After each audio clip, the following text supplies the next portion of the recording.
2. A vida virtuosa. Em diferentes épocas e entre diferentes povos, surgiram várias e variadas concepções acerca do que seria uma vida virtuosa. Em certa medida, tais diferenças eram passíveis de argumentação. Isso quando os homens divergiam quanto aos meios de atingir determinado fim. Para alguns, a prisão é uma boa forma de impedir o crime. Outros sustentam que a educação seria a melhor alternativa. Uma divergência de tal natureza pode ser resolvida com provas suficientes, mas algumas divergências não podem ser testadas dessa maneira. Tolstói condenava toda e qualquer guerra. Outros julgavam que a vida de um soldado empenhado em combater pela justiça era extremamente nobre.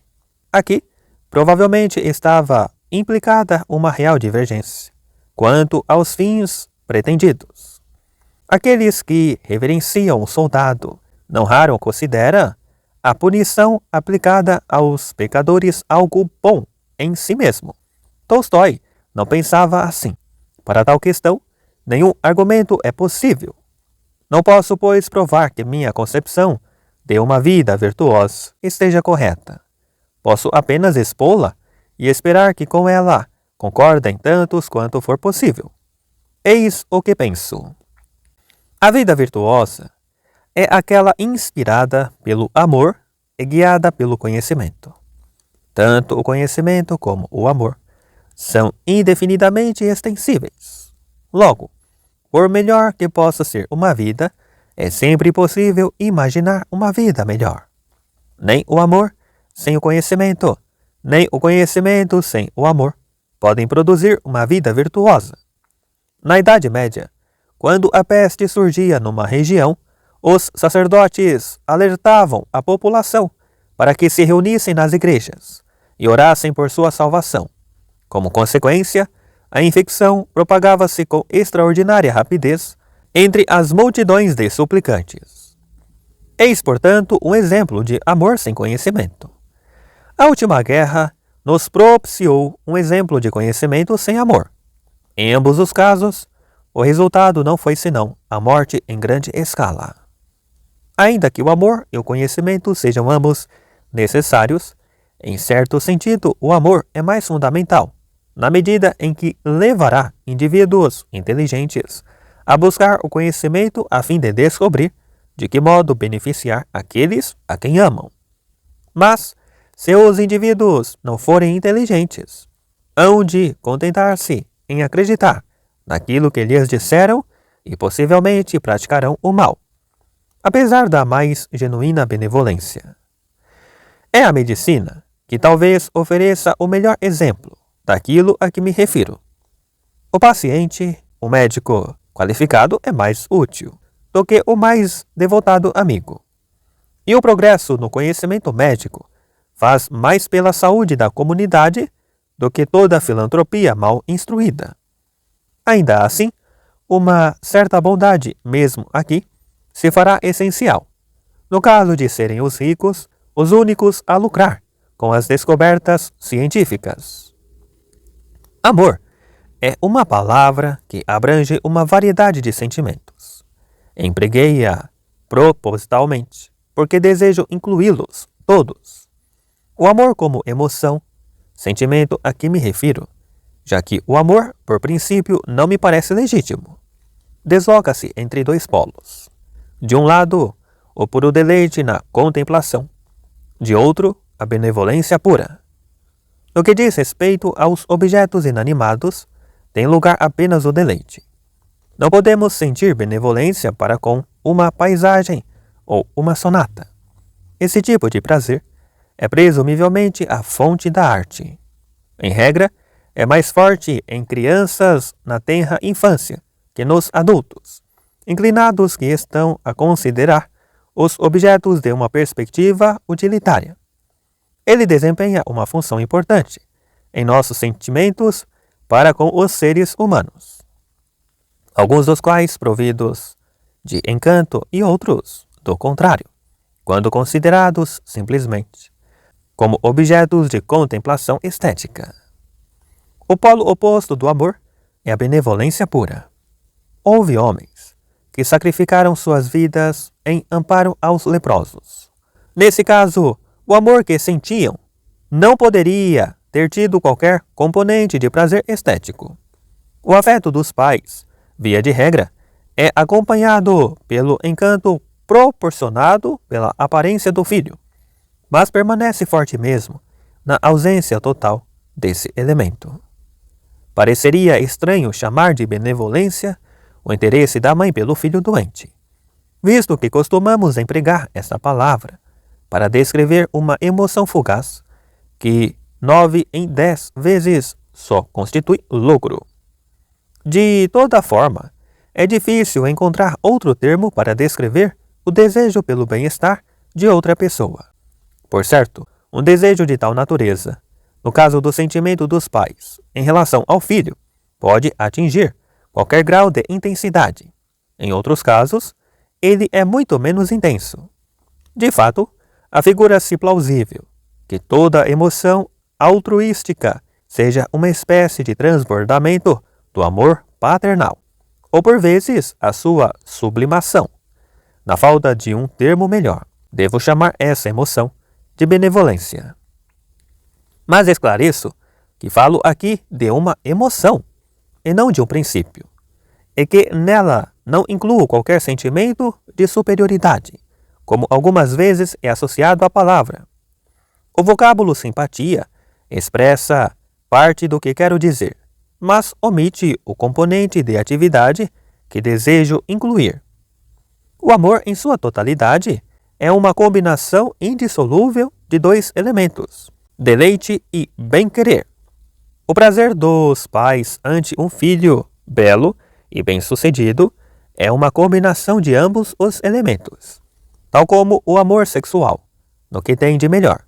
Mas no amor sexual só existirá benevolência quando houver uma posse segura, pois do contrário, o ciúme a destruirá, ainda que talvez aumente o prazer na contemplação. O deleite desprovido de bem-querer pode ser cruel. O bem-querer desprovido de deleite tende facilmente a tornar-se um sentimento frio e um tanto arrogante. Alguém que deseje ser amado quer ser objeto de um amor que contenha ambos os elementos, exceto nos casos de extrema fragilidade, como na infância e nas situações de grave enfermidade. Nesses casos, a benevolência pode ser tudo que se deseja. Por outro lado, nos casos de extremo vigor, mais que benevolência, deseja-se admiração. É o estado de espírito de potentados e beldades famosas. Só desejamos o bem dos outros à medida que nos sentimos carentes de ajuda ou sob a ameaça de que eles nos façam mal. Pelo menos, essa pareceria a lógica biológica da situação, mas não é muito aplicável ao que toca à vida. Desejamos afeto a fim de escaparmos do sentimento de solidão, a fim de sermos, como costumamos dizer, compreendidos. É uma questão de simpatia e não simplesmente de benevolência. A pessoa cujo afeto nos é satisfatório não nos deve unicamente querer bem, mas também saber em que consiste nossa felicidade. Isso, no entanto, pertence a outro componente de uma vida virtuosa, a saber, o conhecimento. Em um mundo perfeito, cada ser sensível seria para os demais objeto do mais repleto amor, constituído de prazer, benevolência e compreensão inextricavelmente combinados.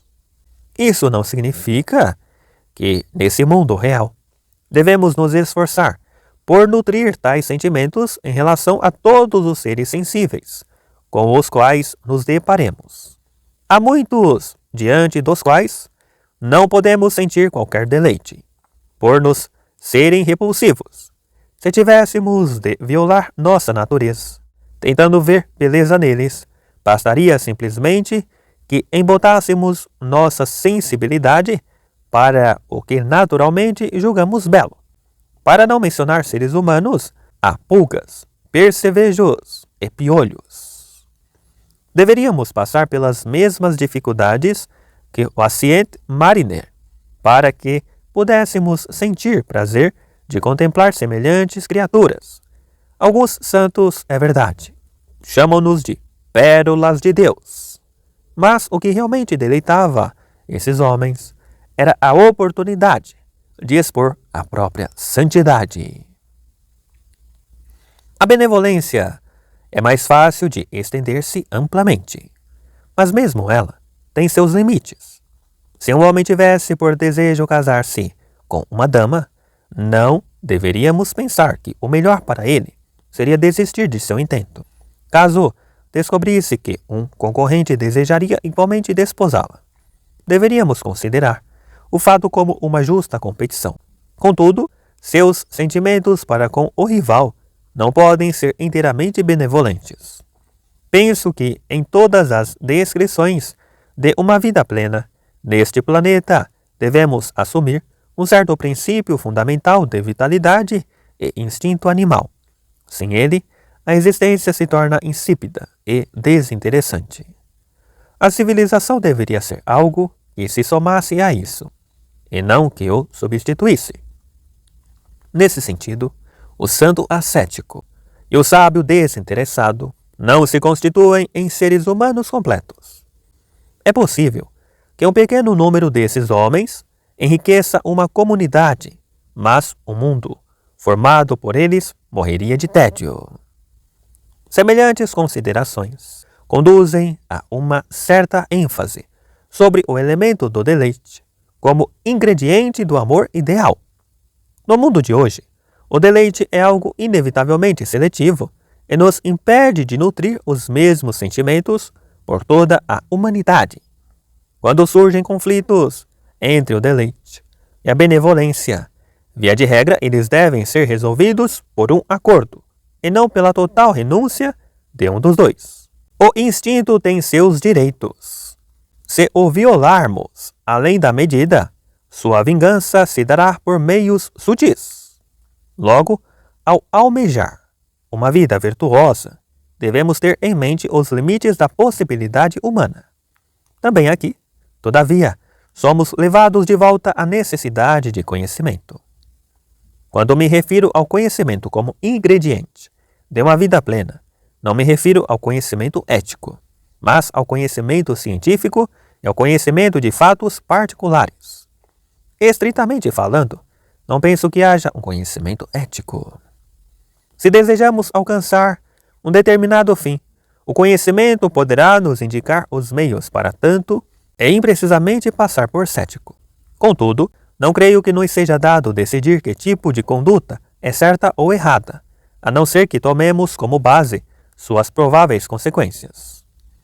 Fixado um objeto a alcançar, descobrir como fazê-lo é um problema que compete à ciência.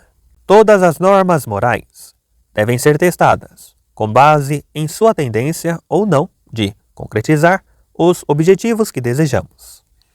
Refiro-me aqui aos objetivos que desejamos, e não àqueles que deveríamos desejar. O que deveríamos desejar não é senão o que os outros pretendem que desejemos. Normalmente, é o que querem que desejemos as autoridades, pais, professores, policiais e juízes.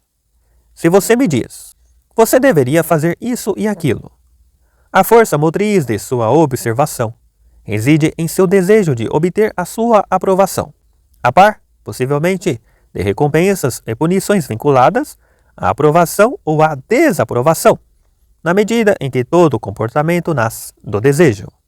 Está claro que as noções éticas só podem ter importância quando sobre ele exercem sua influência. Elas o fazem por intermédio do desejo de aprovação e do medo da desaprovação, por tratar-se de forças sociais poderosas. Naturalmente, devemos nos empenhar em conquistá-las para a nossa seara, caso queiramos levar a efeito qualquer propósito social. Quando afirmo que a moralidade de conduta tem de ser julgada por suas prováveis consequências, quero dizer que meu desejo é ver aprovado aquele comportamento capaz de executar os propósitos sociais que desejamos e desaprovado o comportamento oposto. No presente, isso não é feito.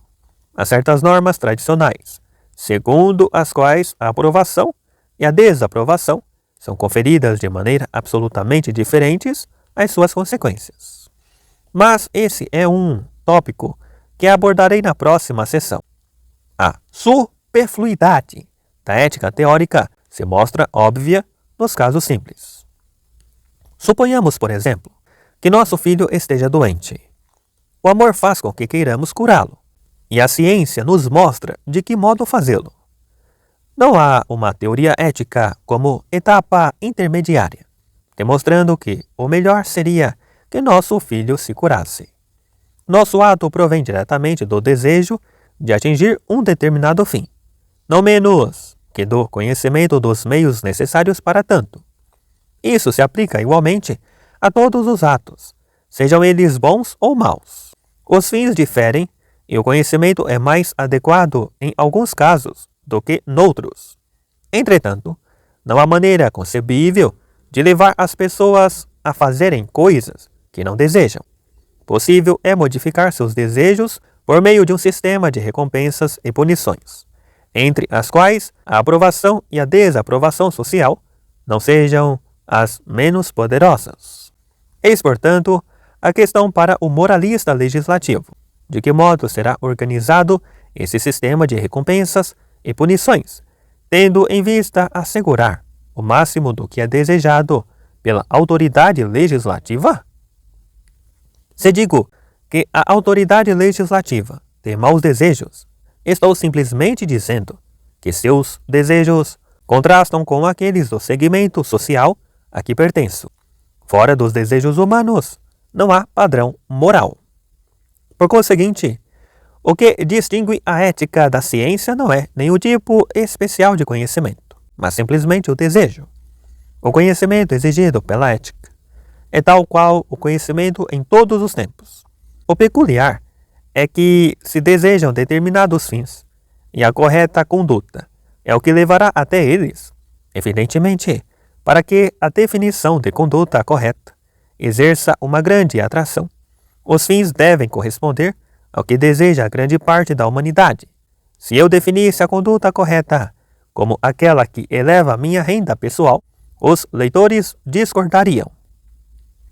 A eficácia total de qualquer argumento ético reside em seu componente científico, isto é, na prova de que um tipo de conduta, mais do que qualquer outra, é o meio para alcançar um fim amplamente desejado. Estabeleço uma distinção, contudo, entre argumento ético e educação ética. A última consiste em reforçar certos desejos e enfraquecer outros. Trata-se de um processo um tanto quanto diferente, que discutirei em separado, em uma etapa posterior. Podemos, por ora, explicar mais exatamente o sentido da definição de vida virtuosa que dá início a este capítulo. Quando afirmei que a vida virtuosa consiste no amor guiado pelo conhecimento, o desejo que me inspirou não foi senão o de viver essa vida o máximo possível, de se ver vivê-la outras pessoas. O conteúdo lógico de tal afirmação é que numa comunidade onde os homens vivam dessa maneira, mais desejosos serão satisfeitos que numa comunidade onde haja menos amor ou menos conhecimento. Não pretendo com isso dizer que uma vida assim seja virtuosa, ou que seu oposto seja uma vida pecaminosa, pois essas são concepções que não me parecem ter qualquer justificação científica.